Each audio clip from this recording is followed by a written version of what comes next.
Hi, I'm Tim, CEO, founder of Apple Software. I've helped start a number of nonprofits and worked at a church for a number of years. So I've gone through this startup process a bunch of times.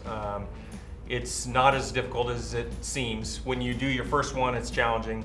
When you do the second one, it's like, oh, I remember how to do all this stuff. And after you've done a few of them, you realize if I just know the steps and the checklist, then it's pretty easy to do.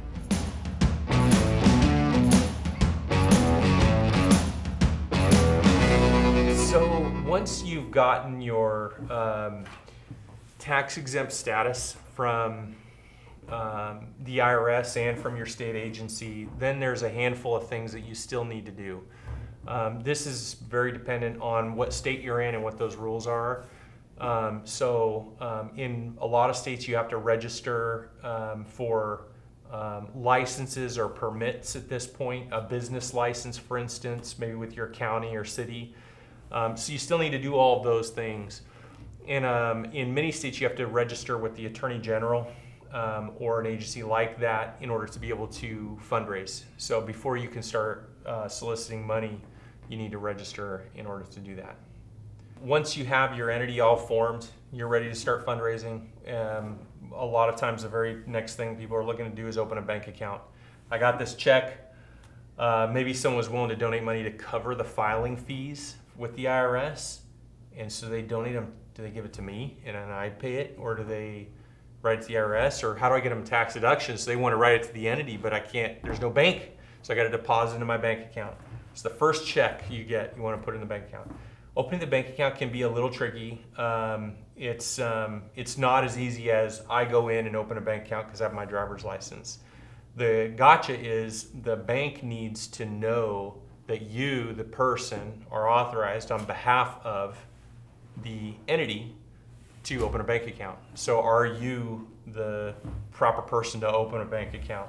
And so you go to Bank of America or one of these big banks, they're gonna have their person has the script of like, oh, they say they want to open a nonprofit account, this is what I am gonna need from them.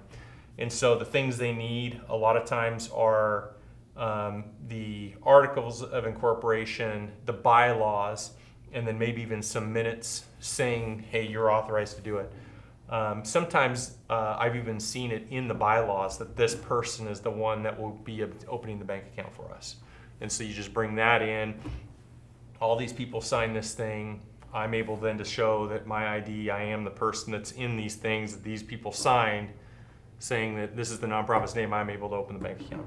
So you basically just have to draw the link between who you are and your connection to the entity, knowing that these people, the board, are now the signers on this thing. And so you need to just basically have all those ducks in order, have all those documents ready before you go to the bank, or call the bank and ask them for the hit list, and they'll give you the list of everything you need to bring in.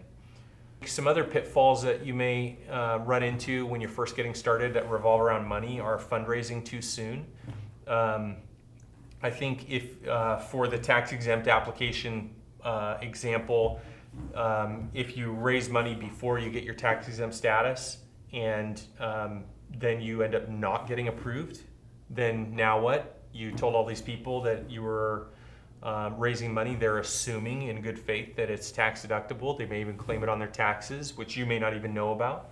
So that's where a lot of these state agencies will require you to register with them before you can start fundraising. So you got to make sure that before you start asking for money that you check with your state agency to see what steps do we need to start doing before we start fundraising, before we start asking for money. Just don't get ahead of yourself with the tax deduction and assume you're going to get through and all this, that kind of thing. You know, I've talked to a lot of folks that are wanting to start a nonprofit and in asking them, like, how do you get going? And a lot of them have talked about raising money or finding grants first, checking to see where what grants are funding and what's available from a financial standpoint. And you know, that's I think it's a really bad idea. I think a lot of times these nonprofits, these grants come with strings, and so basically If you're in your beginning stages of forming a nonprofit, you don't even know exactly what it's going to be yet. It's very influenceable, if that's a word. So I think these grants can end up shaping it in a way that you don't want, And so I certainly would not advise chasing the money first. I would advise figure out what you want to do, what your passion is, and go pursue it. And find people that are willing to donate and come alongside what you're doing, instead of asking them, hey, what do we need to do in order for you to give us money? Because it'll end up being something you didn't want it to be.